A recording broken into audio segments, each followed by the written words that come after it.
मेरे प्यारे बच्चों, आज हम लोग हिस्ट्री का एक नया चैप्टर स्टार्ट करेंगे। Chapter number 3, nationalism in India.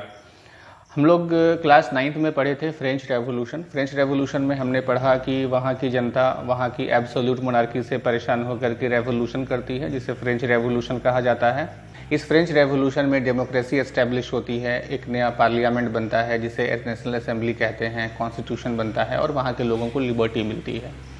ये एक बहुत बड़ी घटना थी पूरी दुनिया की। पूरी दुनिया इसे देखती है और लोगों के अंदर जो नेशनलिज्म आता है। नेशनलिज्म का मतलब होता है बच्चों कि राजा के प्रति वफादारी नहीं होना, बल्कि हम जिस देश में रहते हैं उस देश के प्रति और वहाँ के लोगों के प्रति वफादार होना।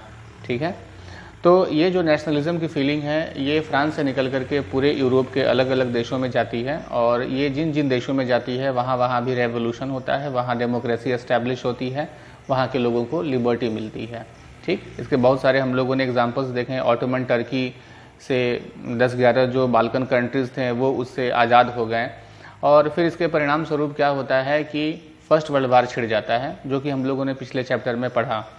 फर्स्ट वर्ल्ड वार छिड़ जाता है और उसके बाद क्या होता है कि अब ये जो नेशनलिज्म की फीलिंग थी, अब ये जैसे फ्रांस से निकल करके यूरोप में गई, अब यूरोप से निकल करके बाकी के देशों में पहुँचने लगी। ये हमारे देश में पहुँची, भारत में। ठीक है, अब ये भारत में जब नेशनलिज्म की फीलिंग पहुंचती है तो भारत में क्या होता है हम लोग इस चैप्टर में पढ़ने वाले हैं। ठीक है, आप लोगों से एक बार फिर से रिक्वेस्ट है कि यदि आप लोग इस चैनल पर नए हैं तो मेरे चैनल को सब्सक्राइब कर दीजिए और बेल आइकन को प्रेस कर दीजिए, ताकि जब भी मैं कोई नया वीडियो अपलोड करूं तो आप लोगों को इसके नोटिफिकेशन मिलते रहें।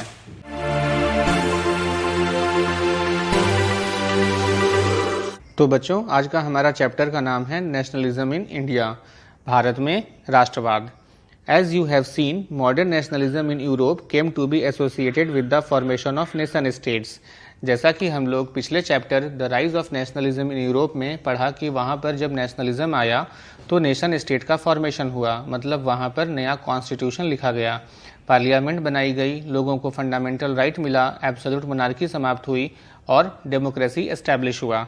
It also meant a change in people's understanding of who they were and what defined their identity and sense of belongings. इसका यह भी मतलब हुआ कि लोगों की समझदारी में बदलाव आया, उनके अंदर यह एहसास होने लगा कि वो कौन हैं, उनकी पहचान क्या है और वो लोग कहाँ के हैं। New symbols and icons, new songs and ideas forged new links and redefined the boundaries of communities.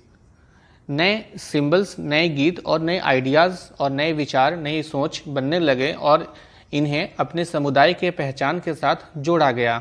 मतलब हर समुदाय या राष्ट्र की अपनी पहचान के लिए नए सिंबल्स, सॉन्ग्स और आइडियाज़ होने लगे।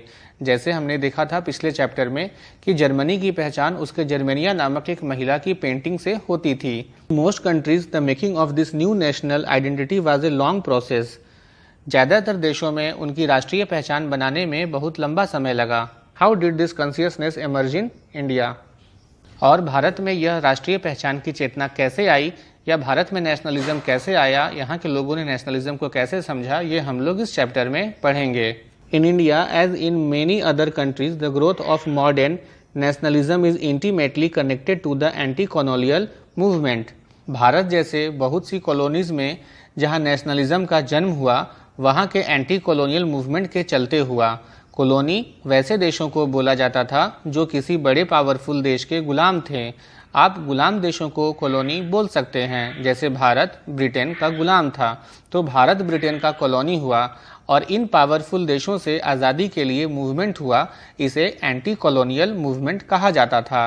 People began discovering their unity in the process of their struggle with colonialism. Colonialism के अंत में ISM इज्म लगा हुआ है। जिस वर्ड के अंत में इज्म होता है वो एक आइडियोलॉजी होता है, या उसे एक विचारधारा या एक सोच बोल सकते हैं। कॉलोनियलिज्म का मीनिंग हुआ किसी पावरफुल कंट्री द्वारा कमज़ोर देशों को अपने अधीन करना। पूरे भारत के लोग कॉलोनियलिज्म के विरुद्ध स्ट्रगल करने लगे। इस स्ट्रगल में भारत के सारे लोग एक साथ हो गए और सभी लोगों के बीच अपनेपन का भाव उत्पन्न हुआ, जिसे नेशनलिज्म कहते हैं। तो इस प्रकार भारत में एंटी कॉलोनियल मूवमेंट के चलते नेशनलिज्म का जन्म हुआ। The sense of being oppressed under colonialism provided a shared bond that tied many different groups together. Bharat के सभी समुदाय जैसे कि किसान से लेकर के शासक तक अंग्रेजों के द्वारा शोषित हो रहे थे, तो सभी समुदाय के एक साथ स्ट्रगल किया, जिसके चलते सभी समुदायों के बीच में एक अपनेपन का भाव आया और उनमें एक एकता की भावना का जन्म हुआ। ठीक है। But each class and group felt the effects of colonialism differently. Their experience were varied and their notions of freedom were not always the same. लेकिन हर एक वर्ग और समुदाय ने कॉलोनियलिज्म के प्रभाव को अलग अलग रूप में महसूस किया या उसे समझा। उनके अनुभव भी अलग अलग थे और उनके लिए आज़ादी का मतलब भी अलग अलग था। सबके लिए आज़ादी का मतलब एक जैसा नहीं था। जैसे कि जो राजा था वो भी परेशान था अंग्रेजों से, तो उसके लिए आज़ादी का मतलब कुछ और था। ठीक है। लेकिन जो एक किसान है उसके लिए आज़ादी का मतलब कुछ और था, और जो एक दलित वर्ग है उसके लिए आज़ादी का मतलब कुछ और था। तो सभी लोगों के लिए आज़ादी का मतलब एक जैसा नहीं था। The Congress under Mahatma Gandhi tried to forge this groups together with in one movement. Mahatma Gandhi के नेतृत्व में कांग्रेस पार्टी ने इन सभी समुदायों को एक आंदोलन में खड़ा करने का प्रयास किया, इन्हें एकजुट करने का प्रयास किया। The unity did not emerge without conflict.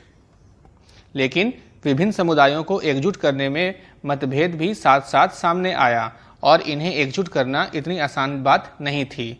In earlier textbook you have read about the growth of nationalism in India up to the first decade of the 20th century. पिछले पुस्तकों में आप लोगों ने 20th century के first decade तक भारत में nationalism के बारे में पढ़ा।